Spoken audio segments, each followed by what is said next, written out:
Y'all, this morning we have 4 people that are going to speak. Each speaker's been given 3 minutes, which isn't enough time to introduce yourself.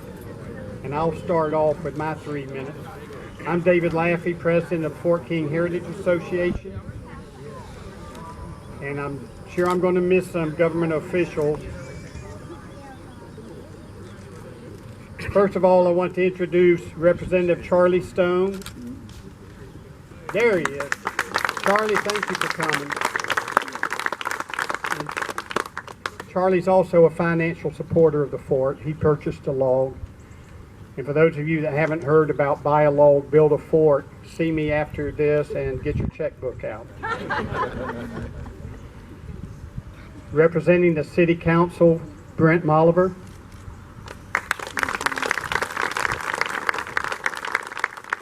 I don't see Mary Sue Rich yet.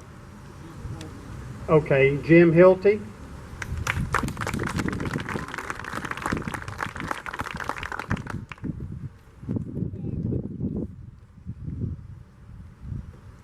Three minutes in the wind. It's just not going to work. Matt Wardell.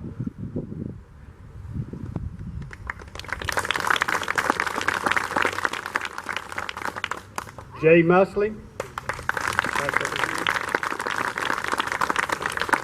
And is Mayor Kent Gwynn here? Don't see him. How about John Zobler? There's John. Assistant City Manager Ken Whitehead.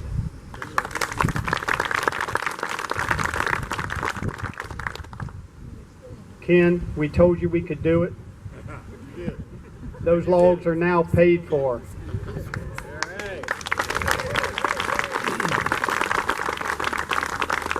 Ken didn't have a gray hair on his head 2 months ago. County Commissioners David Moore, Kathy Bryant,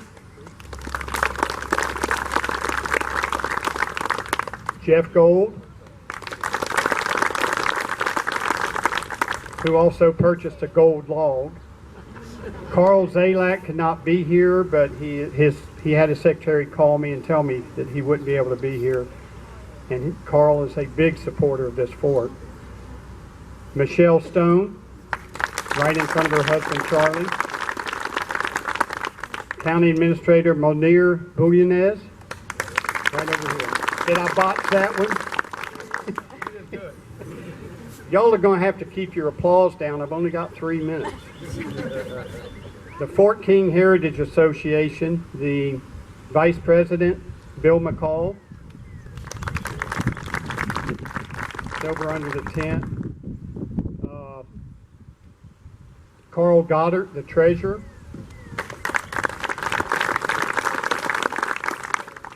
Diane Trice, retired Commander, U.S. Navy. She's here somewhere. There she is, right there. Sandy Clardy. He's our secretary and a real good secretary. We get the minutes about an hour before each monthly meeting.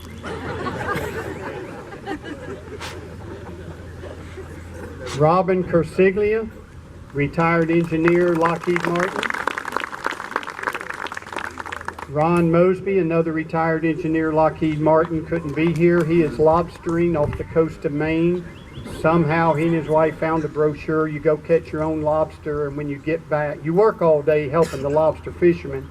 When you get back to shore, they cook you 1 lobster. And I said, great deal, Ron, great.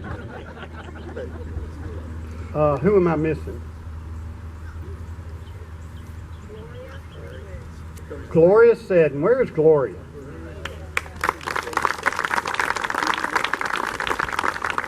Gloria is with the Ocala chapter of the DAR. The DAR owns the Fort King Cemetery. A year ago, the DAR decided to lease that property to the city for, I believe, $1 a year to bring the cemetery into this park.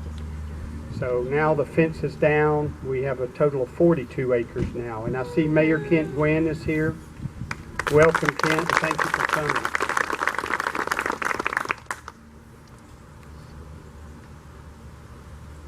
I'm not going to talk on the history of the fort. Most of y'all have heard me before and you already know the history, so we're just going to have a brief groundbreaking. After the last speaker, I'll be the last speaker. We're going to have just 3 photographs, and we want all the crowd, if you can, to stay for that. And we're going to be out of here in 25 more minutes. One of our trustees, Pamela Stafford, has been here for years, long before I came along, and I'm going to have Pamela tell you about the early going-ons that got this property deemed a National Historic Landmark and got it purchased. Pamela? Start the clock yet. Where's Bill? Today is an incredibly special day.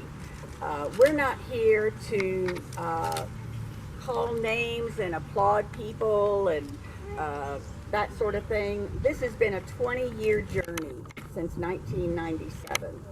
And there were 4 people that started this journey. And that was Bill Hunt, who was the planning director at that time, 2 gentlemen who did not even live here, Henry Sheldon and John Mann, who are members of the Seminole Wars Foundation, and Paul Nugent. It started with them, and a lot of people have come and gone on this trip that we're now celebrating, either through passing away or moving out of town. But our community is so special because others have taken up that mantle and carried on that journey. And that's why we're here today. So thank all of you for being here. This is something that you can tell your children and grandchildren about. Once the fort is built and you come back and bring them here, you were here the day it started. So thank you very much. Paul Nugent is not with us any longer. He passed away sadly, but his passion and his journey to get us here is still evident. Bill Hunt, who was the planning director, has moved out of town. He's very much following this and very, very excited, cannot believe where we are today. So thank you. Now I'd like to use the rest of my 20 minutes to actually mention some groups. As I said, this is a journey of more than just a couple of folks. The Fort King Heritage, the actual Fort King Heritage Association membership. We are very blessed to have a lot of our community that have joined as members to support our efforts. And for those of y'all who purchased a log membership, you're automatically a member of Fort King Heritage. Those of y'all who want to be a member of Fort King Heritage, you can do that today or buy a log. The City of Ocala and City Council members have been on board since the beginning, as I said. A lot of council members have come and gone. Mike Finn is here, and he was here in the beginning when the city was getting involved and trying to help us find money. Marion County Commissioners, past and present also, and appreciate their support and the current passion of the current board. The Felburn Foundation, Guy Marwick is here. Guy, raise your hand. Felburn Foundation has believed in this project since we got to the point where we needed to have some money. Felburn Foundation is very involved all over the world helping causes, and the Felburn has been with us helping us to get to this point as well, and we greatly appreciate their involvement and support as we move forward. State of Florida for multiple grants awarded to this project over the years, including the recent grant that we are part of for the construction of the fort. State grants are match grants, so we had to come up with the same amount of money that we were asking them for, and thanks to the Felburn Foundation and some other folks, we have been able to do that. All of our individual donors, just too many to mention. Those of y'all that have come and brought us artifacts, those of y'all who have joined, who have volunteered out here to be a part of it, who have just come and spread the word for us. We thank all of y'all as well. At this time, I'd like to introduce Steve Rink. He is the president of the current Seminole Wars Foundation. He is a Seminole War reenactor representing the U.S. Army. And Steve, I'm sorry I took some of your time, so you only have 1 minute. Wow, how do you do a war that lasted 6 years and 9 months in 1 minute, even 3 minutes? Look behind me, folks, in front of you. This is the first time in 146 years that there's been some palisades on this spot. Isn't that great? No, 171 years, I should say, back in 1846, when the townspeople tore down the fort and moved the county seat somewhere else. All right, so now the townspeople and others are here today to correct that error in judgment, to put the fort up again where it should be for all to see and be wowed by in the future. As president of the Seminole Wars Foundation, I'm oftentimes called upon to give some kind of a speech or some type of a notation as to what the wars were about. Well, it's a lot more than just two sides warring together. And over time, they say that the victors write the history.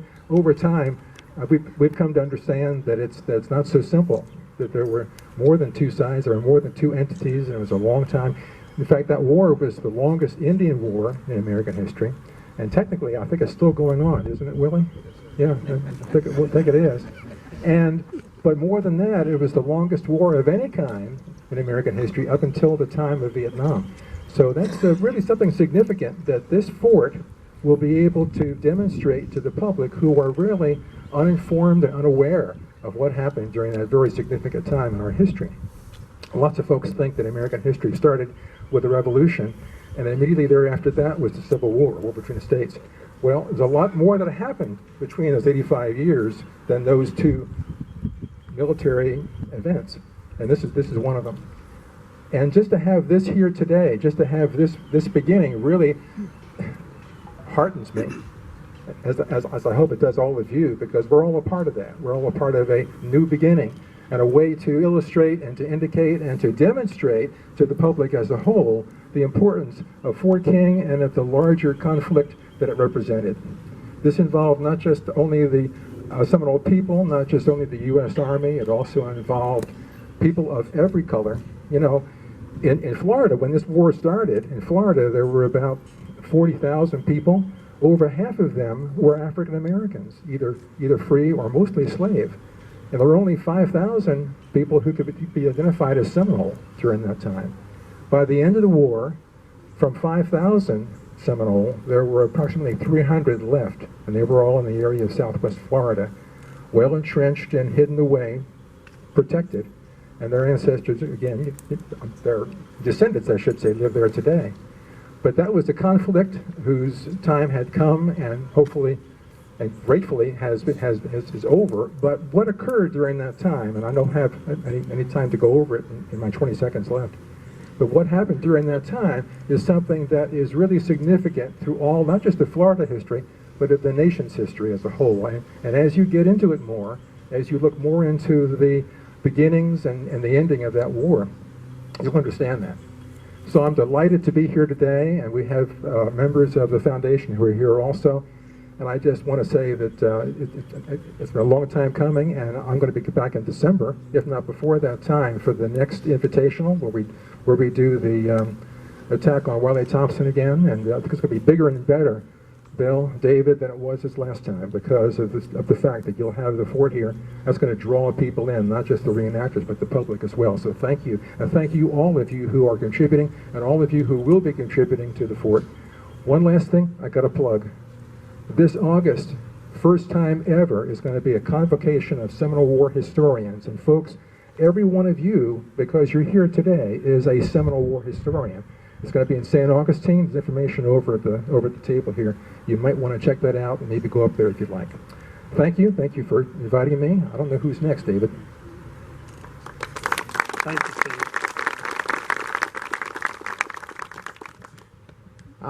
I want to add to that the Seminole War Foundation asked us here at Fort King if we would sponsor the 2019 Convocation of Seminole War Historians, and we quickly jumped on that. So this August we'll be in St. Augustine.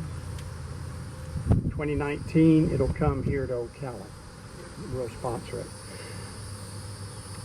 All right. I want to introduce a member of the Seminole tribe of Florida.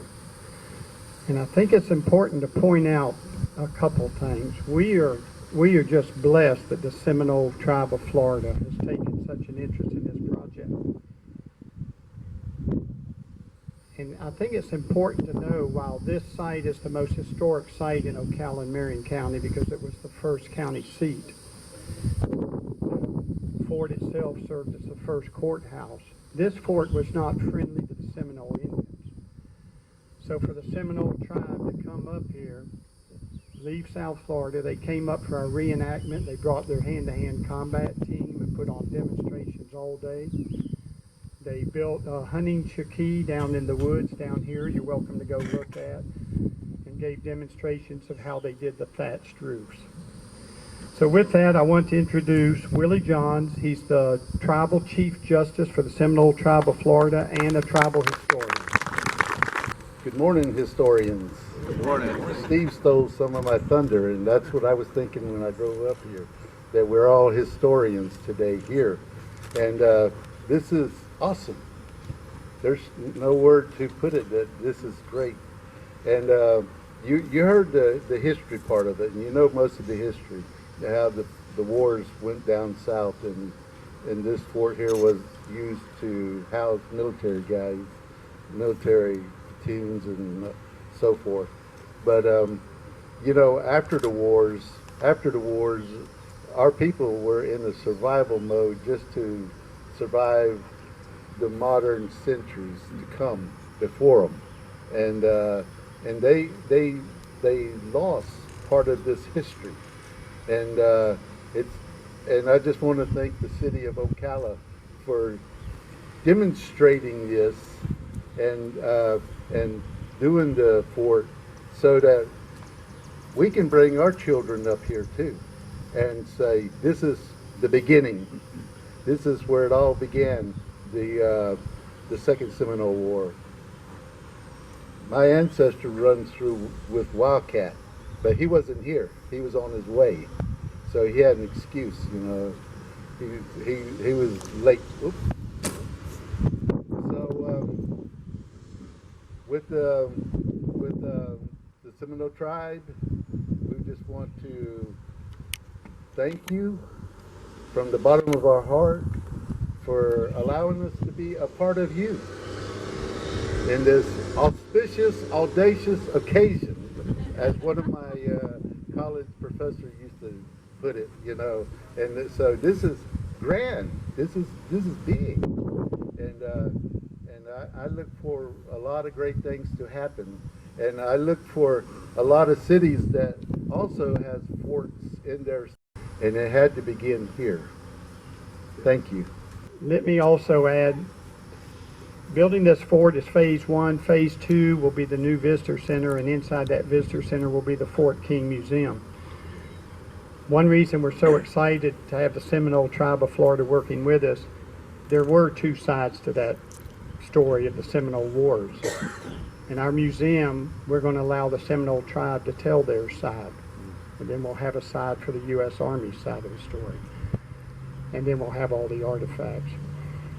I want to point out that the wall you see behind me is authentic to what was here. It was the second fort that sat on the site. The first one was built in 1827.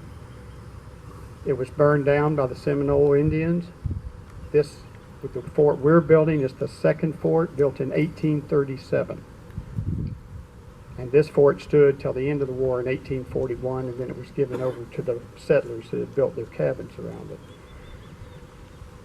We have some archaeologists that I want to recognize that have worked very hard on this project. Is Gary Ellis here? No. He's homesick. He wish he could be here. Okay. But the bride-to-be is here, Dr.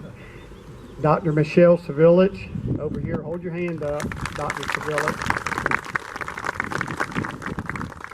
She is the archaeologist of record for this fort site. They have found thousands of artifacts. We're going to bring in 2 feet of dirt and cap this site, and then put the fort on top of that cap to protect protect the site and for future archaeological digs. About a year and a half ago, the property just across the creek came available where we wanted to put our visitor center. So we had to reach in our bank account and pull out $20,000 of our precious dollars because Felburn Foundation, Guy Marwick again, said we'll give you 80 if you come up with 20 to buy the lot. So that cost us 20, Ken, which put us, we had to raise 20 more. And we did it. The archaeologist of record on that site was Dr. Willett Boyer, who's standing right here.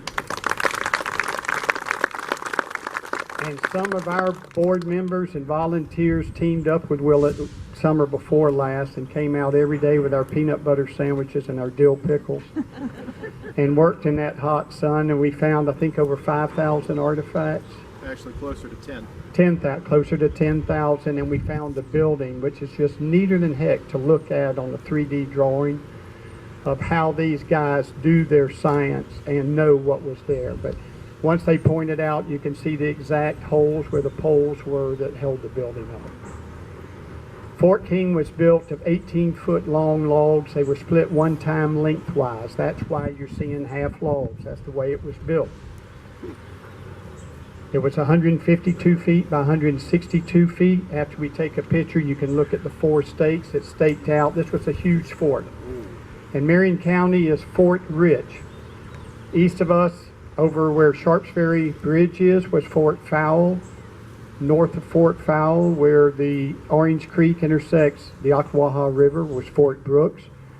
Go west of Fort Brooks, you get to Fort Micanopy, where the town of Micanopy sits.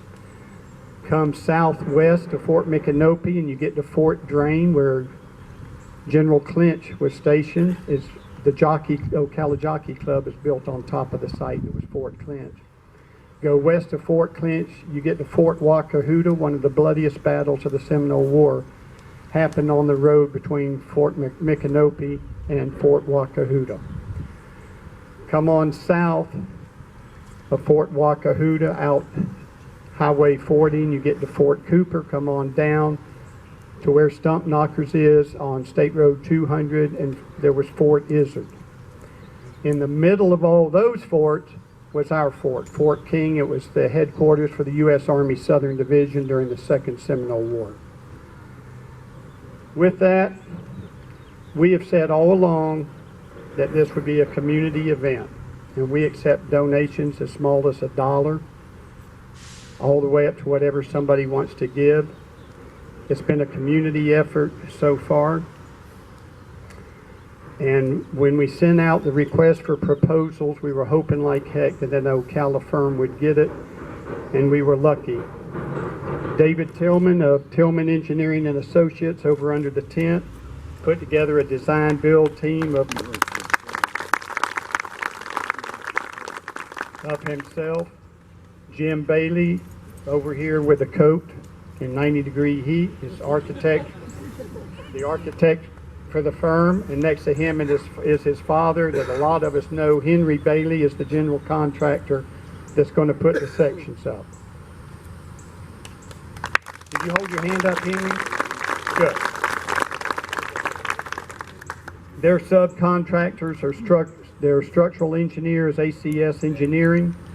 The lead supplier of our logs is a company called Lock and Logs, and they're out in New York, and everybody says, why are you building Fort King out of Yankee logs? Really?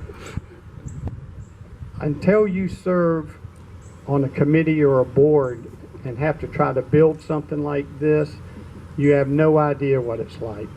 We had people offer us trees they have on their property, but then we would have to harvest the trees, haul them to a mill, debark them, split them. This company builds log homes. He happened to be in Ocala at a Rotary Club meeting and made the mistake of sitting between Bill McCall and Brent Molliver. He was just a visitor, and they said, what do you do? He says, I build log homes. They said, you ever build a fort? He said, as a matter of fact, yes, I built 3 forts. That's who's supplying our logs. And these logs are so authentic, they literally have two guys at the end of the line with hatchets that are dinging these up. When you walk up and look, you'll say, God, they look like they were hand cut. And that's the look we wanted. And another thing, while I'm on the fort, there were two blockhouses. We told David Tillman that we wanted real wood shake shingles on it. He said, no, you don't. He said, those things grow lichens and moss. And we said, yeah, just like the fort in 1840. So we're going with real wood shakes. Good. The city engineering department has done the site design work for us.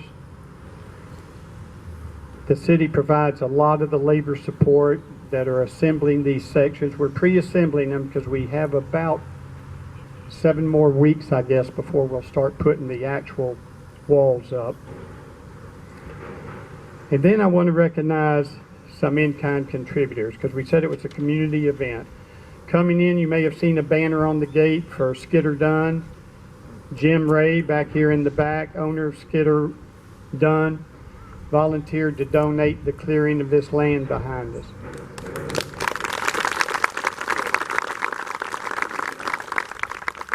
And believe me, that was a huge donation. What his machines won't cut, City Public Works came in and took any trees out over 16 inches, which there weren't very many.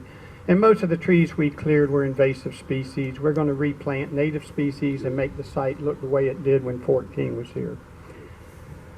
Bill McCall and I were talking to the Evening Rotary Club led by Michelle DeLuca about 8 months ago, and a man named Johnny Heath came up to us after our presentation on Fort King and said, I will donate all of the ground penetrating radar engineering. That was a huge donation. In fact, I think we still have about 7,000 left on that donation if we need any more. But he did a great job. Alan Lindsay of Alan Lindsay Roofing. Where's Alan? I saw him here. Hold your hand way up, Alan. Alan called me one day and he said, I want to buy one of those gold logs. I said, good, I'll come by and see you, and I did. And he didn't buy one, he bought 2. Then he said, I want to donate all the labor to put the 2 roofs on the blockhouses. That's a huge donation. Then Donnie Stouse with Big D Roofing heard about it, and he says, well, if Alan Lindsay can donate the labor, I can donate the wood shakes and the tar paper and the other materials. So between the 2 of them, that's somewhere between $22,000 and $30,000 donation. And Alan, we sincerely appreciate it. And is Don Stouse here? I don't see him. Another thing we needed badly is the machine holding up this piece of wall. In the construction jargon, it's called a telehandler. Jimmy and Louise Walton of Walton Rentals, we had 3 days to get one over here because we had 5 trucks of logs coming, and they were kind enough to deliver the telehandler you see behind me. Sam Shashie and his daughter Michelle worked very hard on helping us get all the nuts and bolts, and you're not going to believe this, 1,900 pounds of bolts are going to put this fort together. Dennis Jenkins of Marion Tree Trimming came out, saw the project, and said, I will donate grinding the stumps. Marty and Joanne Smith from Wackahoota, by the way, they only live about a quarter mile from Fort Wackahoota, donated the flagpole where we fly a 26-star period flag. We have a new one on order that's coming this week to replace that one. And then they also opened their ranch up for us to go get over 800 sable palm fronds for the Seminole tribe to build the hunting building out of. And now we just found out this morning that Stokes Electric has volunteered to donate all, including materials and labor, for any electric work that we're going to have.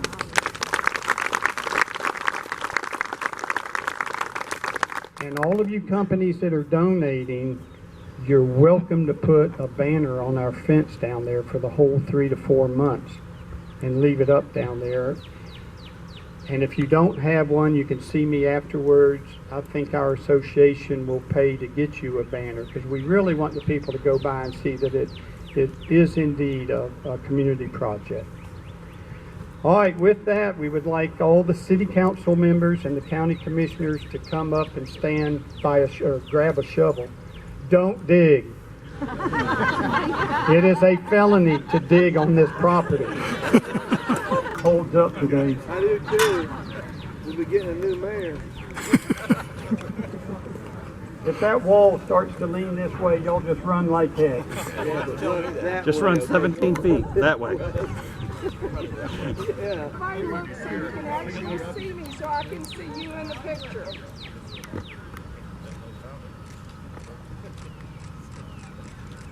Look at me and smile. But if you need to get in,